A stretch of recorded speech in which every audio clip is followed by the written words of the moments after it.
Rolex es una de las marcas más lujosas del mundo, valorada hoy en día en alrededor de 8.000 millones de dólares. Su historia se remonta a hace un siglo y comenzó con un adolescente huérfano, al que le arrebataron la herencia sin nada más que su determinación de superar sus desafíos. Se escapó de su ciudad natal y se mudó a otro país. Después de unos años trabajando para abrirse camino, decidió seguir su pasión y abrió un negocio de relojería. No sabía que esta empresa comercial lo llevaría a ser pionero en relojes de pulsera modernos, cambiando toda su industria y creando un imperio de $1.000 millones. Hans Wilsdorf nació en Kumbach, Alemania, el 22 de marzo de 1881 de padres Anna y Johann Daniel Wilsdorf. Era el segundo hijo de 3 hijos. Su familia tenía un negocio bastante exitoso que fue transmitido por su abuelo, vendiendo artículos de hierro, clasificando ellos en la clase media. Lamentablemente su madre se enfermó durante los años siguientes y murió en 1892. Para empeorar las cosas, un año después su padre también fallecería, dejando a Hans huérfano, ahora bajo la custodia de los hermanos de su madre. Su tío inmediatamente decidió vender el negocio de su familia y usó parte del dinero para su educación, poniendo todo 3 de ellos en un bonito y prestigioso internado llamado Ernestonen en Coburg, en Baviera, Alemania. Hans odió esta decisión desde el principio y se deprimió mientras vivía en la nueva ciudad. Hans era visto como un extraño y a menudo otros chicos se burlaban de él debido a su religión.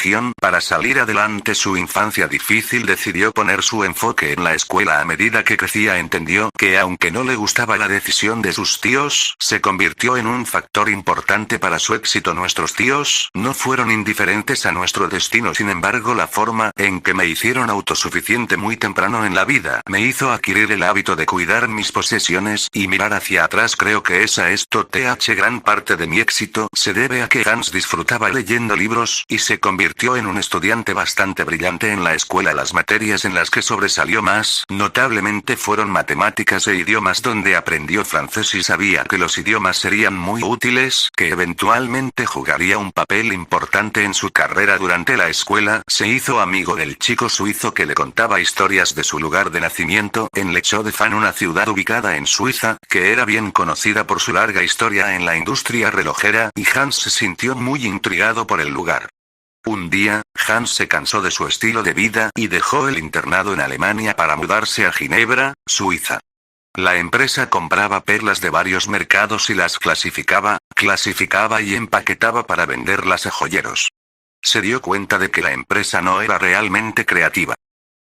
Cualquier cosa, pero todavía estaba obteniendo grandes ganancias allí. Se sumergió en aprender sus tácticas comerciales y estaba ganando un buen dinero para su edad.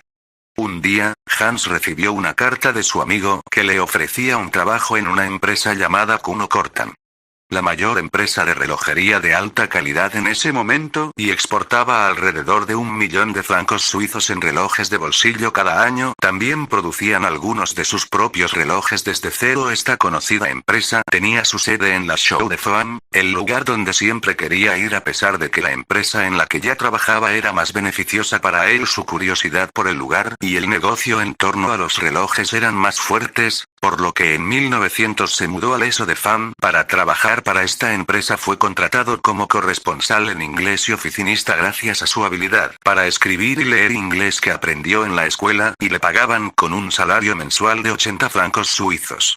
También responsable de dar cuerda a cientos de relojes de bolsillo todos los días y verificar que fueran precisos, obtuvo una gran comprensión de la relojería y obtuvo una gran cantidad de conocimientos sobre cómo se producían todos los tipos de relojes. Sin embargo, su tiempo allí se vio interrumpido y tuvo que volver a Alemania y sirvió en el ejército después de solo 2 años en Kuno Corten. Después de su servicio a los 22 años, se mudó a Londres, Inglaterra, para trabajar para otra compañía de relojes de alta calidad. Allí fue responsable de un papel más importante y ahora estaba a cargo de aumentar sus ventas. Durante los 2 años que permaneció allí logró encontrar más clientes para la empresa y aumentó sus ventas con el tiempo. Para entonces ya estaba pensando en construir su propio negocio de relojes y estaba aprendiendo todo lo que podía para ampliar su conocimiento hacia su futuro negocios. Durante esos años, también conoció a su futura esposa Florence Francis Mycroft y se casaría poco después. Un día, Anne se estaba sentado afuera con su cuñado mucho mayor, Alfred James Davis, y hablaron sobre la vida y los planes para su futuro.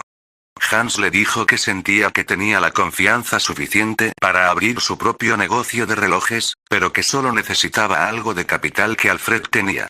El dinero y sabía lo apasionado que era Hans con los relojes a pesar de ser muy joven, se arriesgó con el alemán y le dijo que lo ayudaría en su empresa comercial y que estaba listo para invertir su dinero. Se estrecharon la mano y en 1905 fundaron De Wilsdorf and Davis Limited, que eventualmente se convertiría en Rolex unos años más tarde. Se asociaron con una compañía suiza de relojes llamada Hermann Egler, que tenía su sede en Suiza y comenzó a importar movimientos del país suizo a Inglaterra, colocándolos en cajas de relojes. También abrieron una oficina en Viena, Switzerland, para favorecer su asociación allí poco después de que se especializaran en la distribución de relojes a precios asequibles. A pesar de que Hans era un amante de los relojes, había una cosa importante que encontraba desfavorable sobre los relojes de bolsillo de la industria relojera en ese momento: los relojes de pulsera eran usados principalmente por mujeres como joyas, y algunos los menospreciaban debido a que no eran muy precisos en el tiempo. Estos relojes eran mucho más pequeños que los relojes de que normalmente hacían que el reloj fuera más rápido o más lento debido a pequeños detalles en los movimientos.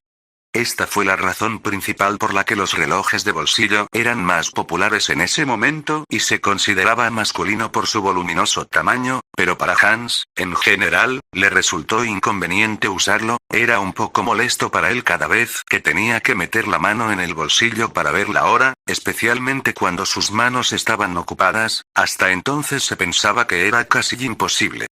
Para crear el reloj de pulsera perfecto que pueda mostrar la hora exacta de manera consistente y que se use todos los días, mi opinión personal es que los relojes de bolsillo casi desaparecerán por completo y los relojes de pulsera los reemplazarán definitivamente. Hans Wilsdorf, 1914. Hans predijo que tarde o temprano los relojes de pulsera iban a ser la nueva norma para todos y se comprometió por completo a encontrar la manera de crear el reloj de pulsera perfecto para él. Años viajando a muchos países de toda Europa, y se reunió con innumerables relojeros para discutir sobre los pequeños detalles de los relojes. Durante esos años, comenzó a lanzar sus propios relojes de pulsera. A partir del mismo año en que fundó su compañía, un reloj tras otro que estaba elaborando para crear un mejor reloj de pulsera confiable y de alta calidad para hombres y mujeres, aplicando lo que aprendió de otros relojeros de su viaje. Poco después de que su empresa comenzara a ganar algo de tracción, y en 1908 era una de las principales firmas en la industria relojera en Inglaterra. Ahora Hans quería cambiar el nombre de su empresa a algo de clase alta, pegadizo y fácil de decir sin importar el idioma. También tenía que ser corto para que el nombre pudiera caber fácilmente en la esfera del reloj. Pasó mucho tiempo combinando 5 letras del alfabeto para llegar a algo hasta que finalmente nació Rolex. Inmediatamente supo que era el perfecto y pocos días después registró el nombre Rolex como marca registrada de Wilsdorf y Davis Limited en 1908. Durante los siguientes años Rolex se estaba volviendo alta calidad y muchas personas ricas ya comenzaban a usarlo, pero no pasó mucho tiempo después de que estalló la Primera Guerra Mundial y muchas empresas, incluidas las firmas de relojes, luchaban por mantenerse en el negocio e incluso tuvieron que cerrar en algunos casos, pero no Rolex. Este trágico evento solo hizo que la compañía de Anne fuera más famosa debido a sus ya confiables relojes de pulsera. Muchos soldados recibieron relojes Rolex en lugar de relojes de bolsillo porque era mucho más fácil y seguro de usar. También les ayudó a coordinar mejor sus ataques debido a su precisión. Para entonces, la empresa había crecido hasta tal punto que empleaba a 60 personas en 1914 y tenía grandes espacios de oficinas abiertos en Londres para aumentar su credibilidad.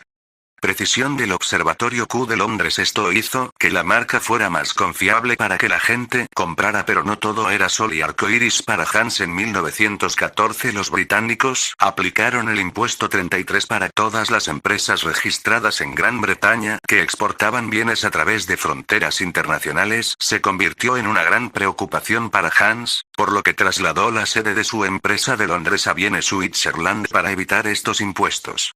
Otra razón para su mudanza fue debido a la guerra mundial. A la gente de Gran Bretaña le empezaron a disgustar los alemanes, ya que el nombre de Hans Wilsdorf era claramente alemán y, aunque registró Rolex antes de que todavía usara el nombre de Wilsdorf y Davis en Inglaterra, que era ser despreciado por esto también lo llevó a cambiar completamente el nombre de su empresa de Wilsdorf y Davis Limitada a la Corporación de Relojes Rolex Limitada en 1915. Años más tarde, Hans también registraría el famoso logotipo de la marca registrada de Rolex de la corona de 5 estrellas que se implementó a partir de entonces la esfera de sus relojes. En 1919 la corporación relojera Rolex trasladó su oficina principal de Viena a Ginebra, donde aún se encuentra hoy en día. A partir de ahora la empresa se centró en la fabricación de los movimientos de los relojes en Viena y los transportaría a Ginebra, donde verificaría cuidadosamente que los movimientos fueran preciso terminarlos con su diseño de alta calidad y lanzar sus productos. Es aquí en Ginebra donde Hans haría toda la innovación técnica del reloj de pulsera. Debemos lograr que la caja del reloj esté tan ajustada que nuestros movimientos estén permanentemente garantizados contra los daños causados por el polvo, la transpiración, el agua, el calor y el río. Solo si se logrará el perfecto hack. La garantía del reloj Rolex se aseguró gracias a su paciencia y determinación.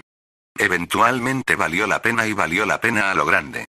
En 1926, Rolex lanzó su nuevo modelo que cambiaría para siempre la industria relojera. El Rolex Oyster, el primer reloj de pulsera impermeable de la historia. Este nuevo modelo fue sellado con una caja muy hermética que brindaba una protección óptima para los pequeños movimientos del reloj en su interior, lo que lo hacía resistente al agua. Hans sabía que esto era revolucionario y que la gente sin duda estaría interesada en él, pero decidió esperar la oportunidad perfecta para presentárselo al mundo de una manera muy creativa. En 1927 Hans escuchó acerca de una mujer de Londres llamada Mercedes Glitza, que afirmaba ser capaz de cruzar a nado el canal de la Ingles, un cuerpo de agua de 25 millas que separaba Inglaterra y Francia. La gente no le creyó, así que se dispuso a hacerlo de nuevo frente a miles de personas. A pesar de que la temperatura del agua era mucho más fría, Hans vio la oportunidad y se animó. Le pidió que usara un reloj de ostras Rolex alrededor de su cuello después de nadar durante más de 10 horas. La sacaron del agua después de casi morir congelada y recorrió aproximadamente 4/5 partes del camino a través del canal. La tarea no fue un éxito total, pero el Rolex Oyster salió del agua en perfectas condiciones. La gente se volvió loca por el reloj y Hans siguió la publicidad poniendo un anuncio frente al periódico London Daily Mail relacionado con el evento. Este es el punto donde Rolex saltó a la fama internacional como revolucionario. Mire, para aumentar la exageración, Hans también comercializó su ostra Rolex dentro de peceras con peces reales en la exhibición de velas de todos los concesionarios Rolex para que la gente viera cuando pasaban por allí.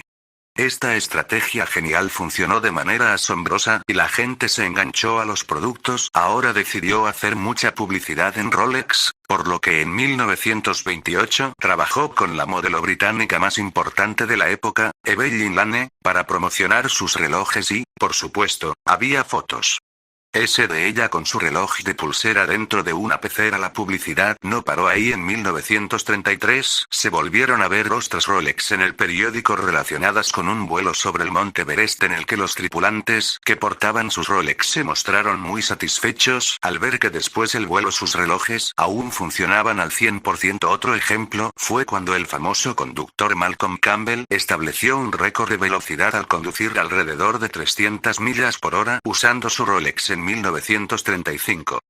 Hans le pidió permiso para publicarlo y Malcolm lo aceptó negándose a cobrar. En este punto, la gente comenzó a percibir a Rolex no solo como un reloj diseñado de alta calidad, sino también como un reloj de pulsera confiable y técnico que cualquiera puede usar para el uso diario. Solo se necesita un gran marketing para que una empresa tenga éxito en estos tiempos. Presentaron su modelo actualizado, el Rolex Oyster Perpetual en 1931, que fue el primero a prueba de agua y sellado. Reloj de pulsera de cuerda F. Su modelo anterior del Rolex Oyster fue un gran logro, Pero el desafío era que aún tenía que darle cuerda manualmente al reloj, lo que lo hacía más difícil debido a su caja apretada. Tenía que desenroscar la corona de ostra primero y luego darle cuerda, volver a atornillarlo. Crear este reloj automático fue un sueño que durante siglos la gente trató de perfeccionar, pero ninguno tuvo éxito. Entre 1934 y 1940 Hans también produjo algunos relojes de alta calidad fuera de la firma Rolex y los registró bajo su propio nombre, pero se suspendió debido al odio que los mercados francés, británico y estadounidense tenían por Alemania. Incluso con todos sus logros, Hans a veces luchaba por abrirse camino en el mercado y tenía que esforzarse el doble para hacer una empresa exitosa debido a su nombre alemán. Cuando el mundo estalló la Segunda Guerra, Rolex recibió un duro golpe. Se volvió difícil y costoso exportar productos fuera de Suiza a otros grandes mercados en Europa. Hans estaba frustrado, clasificado con la situación, y para agregar a su mala falleció en 1944. Para conmemorar a su esposa estableció la Fundación Wilsdorf, una organización de caridad para causas sociales. Algo para mencionar: poco antes de la muerte, Dean transfirió 100 propiedad de Rolex a la Wilsdorf Foundation, que aún posee y controla Rolex hasta el día de hoy. Por lo tanto, Rolex nunca se hará público, ni se venderá, ni pagará ningún impuesto, porque es esencialmente una organización benéfica. Tan pronto como terminó la Segunda Guerra Mundial, Rolex comenzó a despegar y enormemente. Para darle una idea, en 1946 Rolex había vendido su cronómetro Rolex certificado 50000, que comenzaron a certificar hace 20 años. Para el año siguiente, en 1947, sus ventas alcanzaron su cronómetro Rolex certificado 100,000, duplicando sus ventas de las últimas 2 décadas en un solo año. Su éxito fue respaldado por su nuevo modelo que se lanzó en 1945, el Rolex Date-Juste, el primer reloj de pulsera impermeable de cuerda automática reloj para indicar la fecha del mes en la esfera. A este le después, el Rolex Day-Date, el primer reloj de pulsera resistente al agua y automático que no solo incluye la fecha del mes, sino también el día de la semana. Este tipo de relojes todavía se ven hasta el día de hoy, que a menudo es el estándar para el uso normal de los relojes de pulsera. Durante los años 50, Rolex siguió lanzando una serie de relojes innovadores. El más legendario fue el Rolex Submariner, introducido en 1953. Fue el primer buceo profundo reloj de pulsera a prueba de agua que podría alcanzar los 100 metros de profundidad en el océano sin volverse disfuncional. Hans Wilsdorf murió en el año 1960. Después de su muerte, Rolex comenzó a acercarse a sí misma como la marca de lujo que es hoy en día. La compañía enfocó su mercadeo más hacia ser una colección de relojes exclusiva para personas de la alta sociedad que trabajaba. Otro factor a tener en cuenta es que en 1985 Rolex empezó a fabricar sus relojes con 904L, acero muy duradero y costoso hacerlo, lo cual es una de las razones de sus precios elevados hoy en día. Rolex sigue siendo la marca de relojes más reconocible del mundo desde un niño huérfano que comenzó sin nada. Hans Wilsdorf siguió su propio camino y es responsable de cambiar la industria relojera a lo que conocemos hoy en día. Su pasión por el diseño y la innovación técnica lo ha colocado en la lista de uno de los hombres más influyentes de la industria, y su legado se puede ver hoy en cada persona que usa un Rolex. Gracias a todos.